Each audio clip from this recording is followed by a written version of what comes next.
रानीपुर में एक स्टोर के बाहि लगी।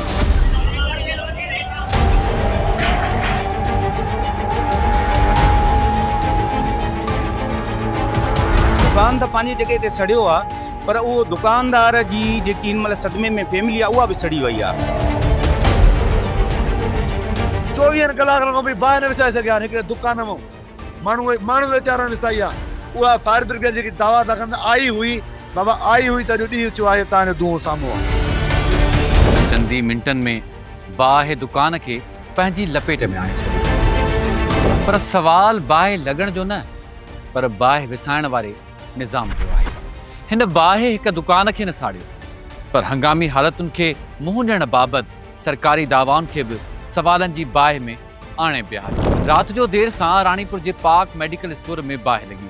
मक़ामी माण्हुनि पंहिंजी मदद पाण तहत पाणीअ जे बाल्टियुनि सां बाहि विसाइण जी कोशिश कई, पर शोलनि ते ज़ाब्तो न अची सघियो।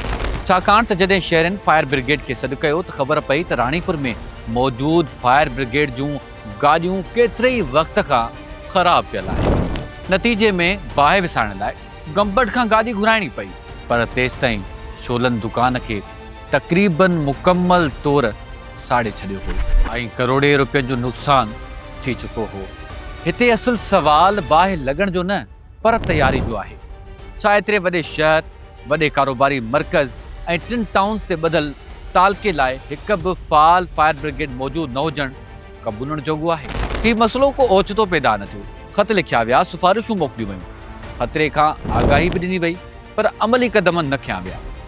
असिस्टेंट कमिश्नर सोबेद्रो तस्लीम करे थो त फायर ब्रिगेड जूं गाॾियूं अॻु ई ख़राब हुयूं।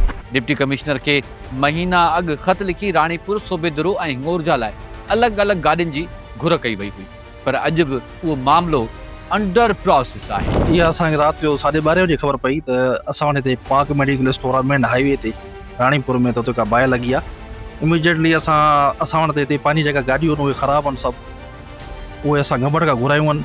तक़रीबन उहा राति जो ई बाहि विसाइजी, पर हुनमें काफ़ी लॉस थियो आहे, हुनजो काफ़ी नुक़सानु थियो करोड़नि जो रुपए जो। उहा मां रिपोर्ट बि इंसिडेंट रिपोर्ट जेका आहे उहा मां सबमिट कराए छॾी आहे डिप्टी कमिश्नर साहब खे। साईं, रानीपुर टाउन जेको वॾी टाउन आहे, ॿुधाए पियो वञे त करोड़ रुपया टाउन आहे, पर हुननि जी गाॾियूं जे तव्हां पाण ॿुधायो त ख़राब पयूं आहिनि। छा तव्हां जेका टाउन चेयरमैन जे ख़िलाफ़ का लिखत में का शिकायत थी आहे? ऑलरेडी लेटर निकितल आहे। 2 महीना पहिरियां मां पाण लेटर कढियो आहे डिप्टी कमिश्नर साहब खे त असांखे मथे सेक्रेटरीज़ खे PDM के थ्रू तव्हां असांखे गाॾी प्रोवाइड कई वञे, छो त पूरो तालको वॾो आहे असांजो, हिकिड़ो वॾी आबादी आहे। ऐं मूंखे तालके सूबेदारे में 3 टाउन आहिनि, हिकु रानीपुर टाउन आहे, ॿियो सोबेद्रो टाउन आहे, टियों असांजो हिंगोरजा टाउन आहे। टिनी टाउननि जे लाइ अलॻि अलॻि मां रिकमेंड कई गाॾी, रिक्वेस्ट कई DC साहब खे, त उहो बि अञा अंडर प्रोसेस आहे।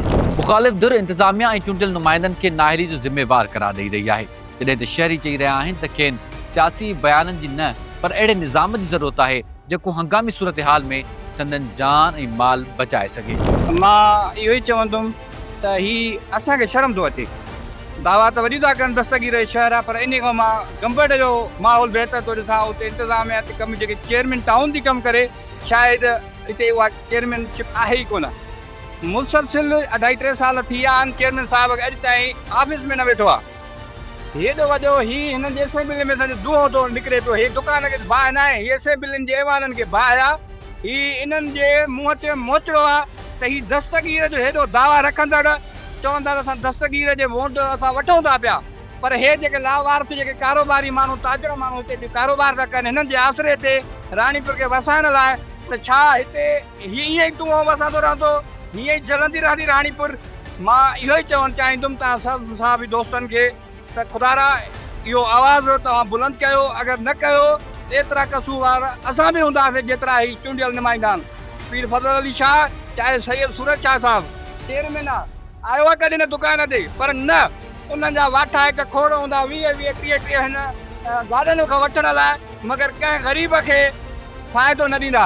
रानीपुर में अॼु जेको पाक मेडिकल स्टोर हादसाती तौरु बाहि लॻी आहे, उहो सड़ी राख थी वियो आहे। हिकिड़ो वॾो सानियो आहे हिकिड़ो। मां त ईअं चवंदुसि त दुकान त पंहिंजी जॻह ते सड़ियो आहे, पर उहो दुकानदार जी जेकी हिन महिल सदमे में फैमिली आहे उहा बि सड़ी वई आहे। जेको उन दुकानदार जी फैमिलीअ जूं जेके उमेदूं हूंदियूं आहिनि मुस्तक़बिल आहे, उहो बि दाव ते लॻी वियो आहे, उहो बि सड़ी वियो आहे। हाणे हादसाती तौर ते जेके अहिड़ा हादसा ईंदा आहिनि त असांजे DC साहब वटि फंड हूंदा आहिनि, असां DC साहब खे चवंदासीं त इन जो तक़रीबन 2 करोड़नि जो हिकिड़ो लॉस पियो आहे, हिन खे सानियो थियो आहे, सड़ी विया आहिनि, त DC साहब खे चवंदासीं, रिक्वेस्ट कंदासीं त फंड रिलीज़ करे ताकी ही उन तरीक़े सां वरी कारोबार करे ऐं बचा पंहिंजा पाले सघे ऐं मुस्तक़बिल पंहिंजो सेट करे सघे। त उन DC साहब खां फंड रिलीज़ कराइण लाइ असां जो ज़िम्मेवार जेको आहे असांजो सिटिंग MNA ऐं रानीपुर में जेके सिटिंग MNA आहिनि उहे 2 आहिनि, एक्स MPA बि आहे ऐं वफ़ाक़ी मिनिस्टर हिते आहे, असांजो वज़ीर बि आहे। त रानीपुर में हिकिड़ा वॾा सियासी बुत रहनि पिया, असां उन्हनि खे चवंदासीं, रिक्वेस्ट कंदासीं त DC साहब खां हिन ग़रीब खे पाक मेडिकल स्टोर वारे खे फंड रिलीज़ कराए ॾियनि ताकी हू पंहिंजो कारोबार जारी सारी थियो आहे। हे बेसी जनता आहे, रानीपुर जे मेन शहर में मेन रोड ते दुकानु आहे, मथे में वॾो मेडिकल स्टोर आहे, उनखे बाहि लॻी आहे, 24 कलाक गुज़री विया आहिनि। हिन महिल ताईं बाहि वरी भड़की आहे त को इंतिज़ामिया मां को फ़र्द अची ॾिसण लाइ तयारु न आहे।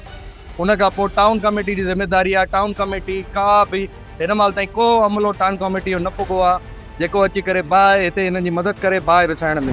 शहरनि जो चवणु आहे त 24 कलाक गुज़रण बावजूदि दुकान मां धुओं निकिरंदो रहियो। माण्हू पंहिंजी मदद पाण तहत बाल्टिन सां पाणी हारे बाहि विछाइण जी कोशिश कंदा रहिया, पर टाउन कमेटी ऐं लाॻापियल इदारनि जो को बि लाभाइतो किरदारु नज़र न आयो। मक़ामी माण्हुनि जो चवणु आहे त ही को पहिरियों वाक़ियो न आहे। सिर्फ़ु गुज़िरियल 3 महीननि दौरान रानीपुर ऐं भरपासे में बाहि लॻण जा केतिरा ई वाक़िया पेश अची चुका आहिनि, पर अॼु ताईं फायर ब्रिगेड जो मुस्तक़िल इंतज़ाम न थी सघियो आहे। त हिन टाउन जी 2 करोड़ जे लॻभॻि बजट आहे।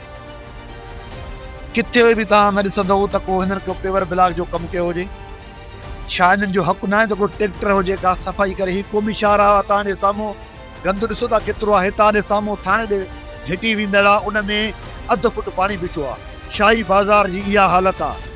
सो हिननि खे कमु करिणो ई न आहे। सिंध हुकूमत को अहिड़ो ऐलान करे छॾियो आहे त जेके बि टाउन चेयरमैन आहिनि, ज़िले चेयरमैन आहे, ज़िले चेयरमैन ॾिसो असांजो तव्हांखे नज़र ई नथो अचे।